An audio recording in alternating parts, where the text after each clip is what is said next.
জানেন একজন প্রবাসীর খবর কয়জনেই বাই নাই। প্রবাসীদের কাজের কদর আছে। সারাদিন না খেয়েও কাজ করলেও কেউ জিজ্ঞেস করবে না খাইছি কিনা। ক্ষুধা পেটে থাকলে কেউ একবেলা ভাত আইনা দিব না। তো সারাদিন অনেক কাজ করছি, আমার অনেক ক্ষুধা লাগছে।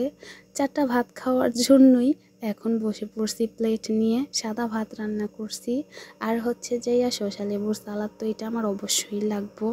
আলু ভর্তা বানাইছি, আর আলু ভর্তা বানাইলেই আমার ওই পেঁয়াজের যেই কী যে বলে পেঁয়াজ ডলার ভর্তা, ওইটা আমার খুব ভাল লাগে, তাই আমি সব সময়ই রাখি। লেবু নিয়ে আমি আগে ওইটা দিয়েই ভাত খাই সর্বপ্রথম। এমন কার কার ভাল লাগে অবশ্যই বলবেন।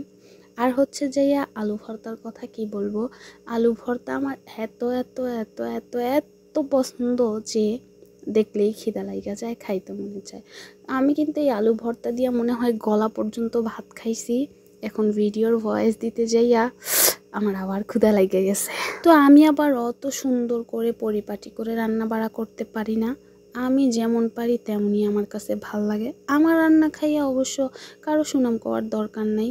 আমি আমার রান্নার অনেক ধৈর্য ধরতে পারি। যেমন এই যে আলু ভর্তা সবাই বানাইলে কেমন লাল লাল টকটকা হয়ে যায়, কিন্তু আমার আলু ভর্তার কালার আলুর কালারই রয়েছে, আর হচ্ছে ধনেপাতার কালার। কিন্তু ভর্তা মুখে দেওয়ার পরে বোঝা যায় ও মা গো, নাক কান দিয়া ধোঁয়া বাইর হয়। তারপরেও আমি কাঁচামরিচ নিয়ে নিছি এক্সট্রা। আর হচ্ছে যে সাথে শসা, লেটুস পাতা, লেবু, পেঁয়াজ এগুলো তো আছেই।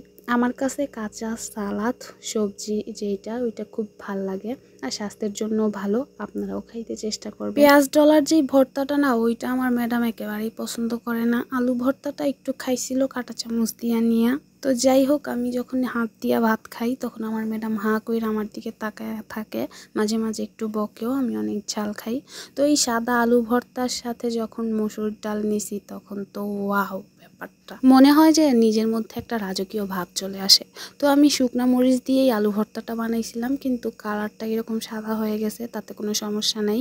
খেতে খুব ভালোই লাগছিল, মাশাআল্লাহ তাবারাকাল্লাহ। সবাই ভালো থাকবেন, আল্লাহ হাফেজ।